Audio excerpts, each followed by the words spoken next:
ನಾಳೆಯಿಂದ ಕಡ್ಲೆಕಾಯಿ ಪರಿಚಯ. ಸಾವಿರಾರು ಜನ ಬರ್ತಾರೆ, ನೀವು ಬರ್ತೀರಾ, ಬಂದು ಕಡ್ಲೆಕಾಯಿ ತಗೊಂಡು ಹೋಗ್ತೀರಾ. ಅಂಗಡಿಯವನು ಪ್ಲಾಸ್ಟಿಕ್ ಬ್ಯಾಗಲ್ಲಿ ಹಾಕ್ಕೊಡ್ತಾನೆ, ತಗೊಂಡು ಹೋಗ್ಬಿಡ್ತೀರಾ, ಕಡ್ಲೆಕಾಯಿ ತಿಂತೀರಾ, ಪ್ಲಾಸ್ಟಿಕ್ ಎಸಿತೀರಾ. ಈ ವರ್ಷ ಹಂಗೆ ಮಾಡಂಗಿಲ್ಲ. ಇವರು ಅಮಿತ್ ಅಂತ, ಯೂತ್ ಫಾರ್ ಪರಿವರ್ತನ್. ನೀವು ಗೋಡೆಗಳ ಮೇಲೆಲ್ಲ ಸುಂದರವಾದ ಚಿತ್ರಗಳನ್ನು ಬಿಡಿಸಿ ಕಸ ಹಾಕಿದ ಕಾಂಪೌಂಡ್ಗಳನ್ನೆಲ್ಲ ಕ್ಲೀನ್ ಆಗಿ ಇಟ್ಕೊಂಡಿರೋದು ನೋಡಿದಿರಾ? ಅದೆಲ್ಲ ಇವರೇ ಮಾಡೋದು. ಅಮಿತ್ ಅಂಡ್ ತಂಡ, ಅಮಿತ್ ಜೊತೆ 106 ಜನ ಇದ್ದಾರೆ. ಯೂತ್ ಫಾರ್ ಪರಿವರ್ತನ್ ಅಂತ ಗೊತ್ತಲ್ವಾ?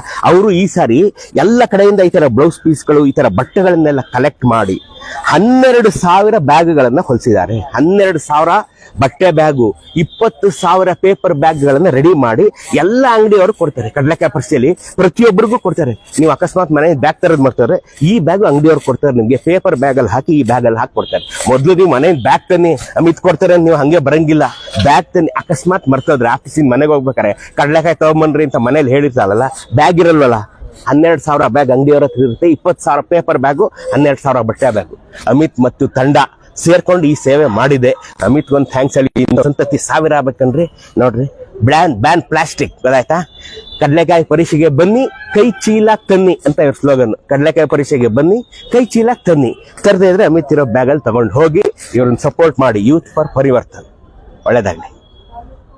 ಝೀರೋ ವೇಸ್ಟ್ ಕಲೆಕ್ಟಿವ್ ಅಂತ ಇವ್ರ ಜೊತೆಗೆ ಇನ್ನೂ 10 ಹಲವು ಸಂಸ್ಥೆಗಳು ಕೈ ಜೋಡಿಸಿವೆ. ಇವರೆಲ್ಲ ಸೇರ್ಕೊಂಡು